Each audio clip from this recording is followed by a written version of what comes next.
Hello दोस्तों, आप सभी का बहुत बहुत स्वागत है। आरआरबी एनटीपीसी दोस्तों, आज 11 अगस्त है और आज 11 अगस्त के दोस्त पहले शिफ्ट का एग्ज़ाम हो चुका है।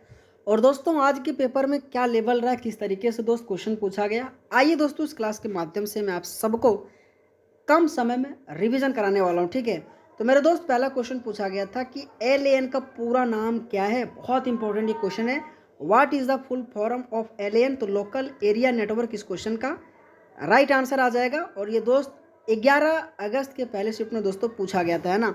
लेकिन दोस्तों इस क्वेश्चन के माध्यम से कुछ इंपॉर्टेंट फुल फॉर्म जो आपके एनटीपीसी में दोस्त पूछा गया है, आइए दोस्तों रिवीजन करते हैं।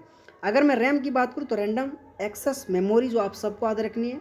रोम की बात करूँ तो रीड ओनली मेमोरी आप सभी को याद रखनी है। सीपीयू बहुत इंपॉर्टेंट है, सेंट्रल प्रोसेसिंग यूनिट। इसी के साथ जीपीयू की बात करूँ तो ग्राफिक प्रोसेसिंग यूनिट। अगर मैं एचडीडी की बात करूँ तो हार्ड डिस्क ड्राइव आ जाएगा। अगर साथ ही में एसएसडी की बात करूँ तो सॉलिड स्टेट ड्राइव आ जाएगा। यूएसबी की बात करूँ तो यूनिवर्सल सीरियल बस आ जाएगा। एलएएन की बात करूँ तो लोकल एरिया नेटवर्क आ जाएगा। डब्ल्यू की बात करूँ तो वर्ल्ड वाइड वेब। ये सभी के सभी दोस्त फुल फॉर्म याद रखनी है। और मैं पुनः कह रहा हूँ, ये सभी क्वेश्चन आपके एनटीपीसी में दोस्त पूछा गया है ना। तो दोस्त आने वाले जितने भी मेरे दोस्त का एग्जाम बचा है वो उनके लिए बहुत इंपॉर्टेंट है, क्योंकि दोस्त क्वेश्चन पूछे जाने की अति संभावना है ना। अगर मैं HTML की बात करूँ तो हाइपर टेक्स्ट मार्कअप लैंग्वेज, ये भी दोस्त बहुत इंपॉर्टेंट आपको याद रखनी है। लेकिन कुछ और भी इंपॉर्टेंट जैसे कि HTTP बहुत इंपॉर्टेंट है। हाइपर टेक्स्ट ट्रांसफ़र प्रोटोकॉल आप सबको याद रखनी है। HTTPS की बात करूँ तो hyper text transfer protocol secure, जो दोस्तों ध्यान देनी है। और इसी के साथ URL यूनिफॉर्म रिसोर्स लोकेटर। ठीक है, तो मेरे दोस्त क्वेश्चन के अलावा और इसके साथ जो मैं एक्स्ट्रा इन्फॉर्मेशन दे रहा हूँ, अगर दोस्तों आप सभी को क्लास अच्छा लग रहा होगा तो मेरे दोस्त वीडियो को लाइक करनी है और चैनल को ज़रूर सब्सक्राइब करनी है, क्योंकि मेरे दोस्त चैनल अभी छोटा है। दोस्त एज अ मैं जो भी क्वेश्चन करा रहा हूँ ना, एज अ रियल और ऑथेंटिक और जेन्युइन क्वेश्चन करा रहा हूँ। ठीक है मेरे दोस्त, अगर आप सबको लेकिन दोस्त एक छोटा सा इन्फॉर्मेशन, अगर आप 12th आरआरबी एनटीपीसी की एग्ज़ाम की तैयारी कर रहे हैं तो मेरे दोस्त मैं आप सबके लिए एक ई बुक बनाया हूँ जो मात्र 21 रुपये लग रहा है, जिसमें से आप ये देख सकते हैं कुल 21 टॉपिक है। और इसमें दोस्तों जितने भी क्वेश्चन डाला गया ना आपके 2016, 21, 20 हो, और इसी के साथ 2025 जो आपके दोस्तों एनटीपीसी सीबीटी 1 का एग्जाम हुआ था, वहाँ से दोस्त क्वेश्चन को छाँट छाँट कर बनाया गया। ठीक है दोस्त, बहुत साथीगण लेकर पढ़ाई कर भी रहा है और आपके एग्जाम के लिए बहुत इंपॉर्टेंट है। दोस्त जो अभी जो क्वेश्चन पूछा गया था ना, ये आपके इसी पीडीएफ में दोस्त डाला गया है ना। तो जब लोगों का अच्छा एक रिस्पॉन्स आता है ना तो मुझे भी मज़ा आता है ना। दोस्तों अगर मैं कोई किस प्रकार से क्वेश्चन डाला गया आप ये देख सकते हैं। इसी तरह से दोस्तों सिस्टमैटिक तरीके से दोस्त क्वेश्चन डिज़ाइन किया गया है ना। अगला अगर मैं क्वेश्चन की बात करूं कि केंद्र और राज्य के बीच शक्तियों का बंटवारा भारतीय संविधान के किस भाग में है, तो दोस्त भाग 11 में है ना। अगर मैं कहूं कि भाग 11 में दोस्तों केंद्र और राज्य की शक्तियों के बीच में बंटवारा है। लेकिन दोस्तों इस क्वेश्चन के माध्यम से मैं आप सबको पूरे के पूरे रिविजन कराने वाला हूँ।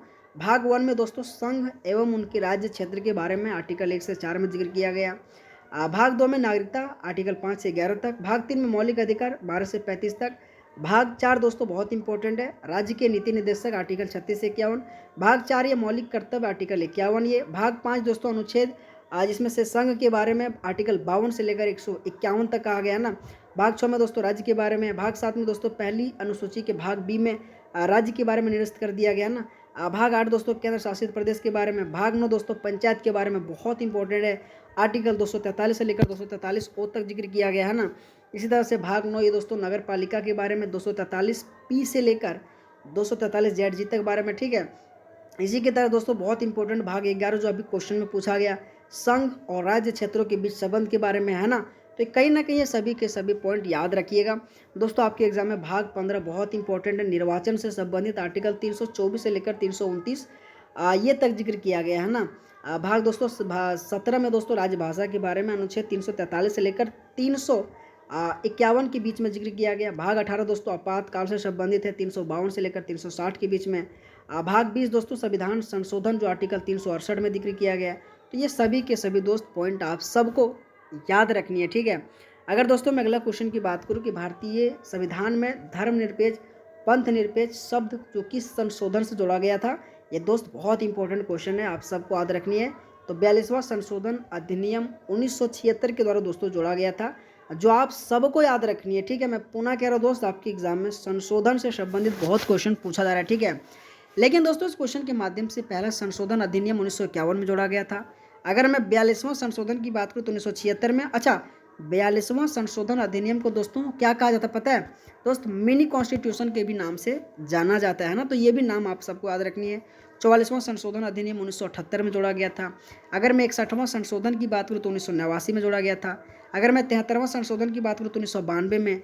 इसी के साथ 74वां बात करूँ तो 1992 में आ जाएगा। फिर जाके 101वां संशोधन की बात करूँ तो 2016 आ जाएगा। ठीक है, तो ये सभी के सभी दोस्त पॉइंट आप सबको याद रखनी है। ठीक है, बहुत इंपॉर्टेंट ये सभी के सभी क्वेश्चन है। ठीक है, अगला क्वेश्चन है कि प्रधानमंत्री के मुख्य सचिव कौन है?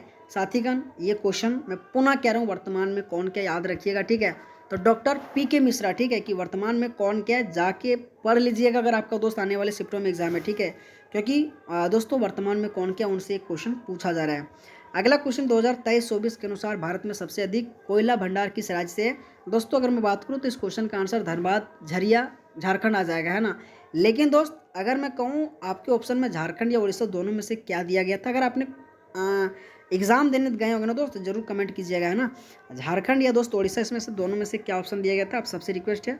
अगला अगर मैं क्वेश्चन की बात करूँ, अलाउद्दीन खिलजी के दरबार में वित्त मंत्री को क्या कहा जाता है? तो वजीर माल या फिर वकील अदार, ये दोनों में से दोनों क्या ऑप्शन दिया गया था, आप सबको दोस्तों आंसर बतानी है। ठीक है, अलाउद्दीन खिलजी के दरबार में वित्त मंत्री को क्या कहा जाता है? तो वजीर माल या फिर वकील अदार, ये दो ऑप्शन में से दोस्तों क्या दिया गया था, आप सबको बतानी है। ठीक है, अगला क्वेश्चन है कि टाटा एयरलाइंस का ऑफिस कहाँ पे है? दोस्त बहुत इंपॉर्टेंट है।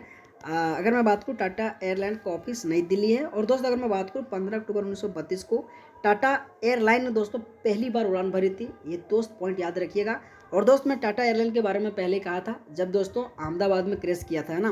मैंने कहा था सॉरी एयर इंडिया हुआ था ना, तो एयर इंडिया से दोस्तों टाटा जो इसी से संबंधित है ना, तो मैंने हमेशा कहा कि दोस्त जरूर पढ़ के जाइएगा क्योंकि आपके एग्जाम में क्वेश्चन एक पूछा जाने की इतनी संभावना है। ठीक है, अगला क्वेश्चन है कि भारत में सबसे लंबी रेलवे सुरंग कौन सा है? तो दोस्त पीर पंजाल आ जाएगा। ठीक है, कि भारत में सबसे लंबी रेलवे सुरंग कौन सा है? तो पीर पंजाल आ जाएगा। अगला क्वेश्चन दोस्त, सतलज नदी कौन सा दर्रा से भारत में प्रवेश करती है? तो शिव किला दर्रा मोस्ट इंपॉर्टेंट है दोस्त, आप सबको याद रखनी है। और मैं जितने भी दोस्त क्वेश्चन करा रहा हूँ सभी 11 अगस्त के दोस्त पहले शिफ्ट में पूछा गया ना, तो दोस्त जो मैं करा रहा हूँ इस लेवल से दोस्तों आपके एग्जाम में क्वेश्चन पूछा जा रहा है। ठीक है, अगला क्वेश्चन है कि नरम दल के लोगों की विचारधारा क्या थी? दोस्त बहुत इंपॉर्टेंट है, गोपाल कृष्ण गोखले के नेतृत्व वाले नरम दल के मध्य सौदारीपूर्ण संबंधों की स्थापना व कांग्रेस के सूरत अधिवेशन 1907 के दौरान कांग्रेस के दो दलों में विभाजित हो गया था, जो दोस्त आप सभी को याद रखनी है। अगला क्वेश्चन पूछा गया था कि 1857 की स्वतंत्रता संग्राम असफलता होने का क्या कारण था? दोस्त बहुत इंपॉर्टेंट है, 1857 की क्रांति से दोस्तों चाहे आपके वीर कुंवर सिंह आ जाएगा, आपके दोस्तों जितने भी दोस्तों झांसी की रानी है, ये सभी कहाँ कहाँ से नेतृत्व किया था, हमेशा दोस्त क्वेश्चन पूछा जाता है। ठीक है, तो मैं उम्मीद करता हूँ दोस्त आप सबसे एग्जाम अगर देने जा रहे हैं तो 1857 की क्रांति से संबंधित क्वेश्चन याद रख के जाइएगा। ठीक है, तो दोस्तों अगर मैं कहूँ क्या कारण था, तो दोस्त 1857 की जो क्रांति है ना, सो तिथि निर्धारित से पूर्व जिसको प्रारंभ कर दिया गया था, जिसके कारण से ये असफल रह गया था। ठीक है, तो दोस्तों आप सबको क्लास कैसा लगा, मैं पुनः कह रहा हूँ दोस्त, मैं एक एक क्वेश्चन को चुन चुन कर दोस्त आप सबके लिए बुक बनाया जिसमें से बहुत अच्छे कंटेंट है। मेरे दोस्त मात्र 21 रुपये लग रहा है, अगर आपको लेना तो इस व्हाट्सअप नंबर में जुड़िएगा, जिसमें से आप ये दोस्त देख सकते हैं। ठीक है, पंचवर्षीय योजना, अनुच्छेद है, मौलिक अधिकार है, फंडामेंटल ड्यूटीज़ है, संसद है, जनगणना है, लोक नृत्य है, त्यौहार है, पुस्तक लेखक, नदी बांध, झील, खेल कूद हो जाएगा आपके 1857 की क्रांति, मौर्य काल, वाद्य यंत्र वादक, मंदिर शैली, फुल फॉर्म। तो दोस्त आपके जो क्वेश्चन पूछा गया था लगभग क्वेश्चन सब इसी पेपर से है। ठीक है, computer, statics, GK, polity, history, economics, तो दोस्त बहुत अच्छे तरीके से बनाया गया और सभी क्वेश्चन प्रीवियस ईयर है ना। तो दोस्त अगर आपको लेना है तो इस व्हाट्सअप नंबर के माध्यम से जुड़िएगा। दोस्त अगर आप सबको क्लास अच्छा लगा होगा तो दोस्त आप सबसे रिक्वेस्ट है वीडियो को लाइक करनी है और चैनल को जरूर सब्सक्राइब करनी। ठीक है, ऑल द बेस्ट आप सबका, थैंक यू, धन्यवाद। ठीक है।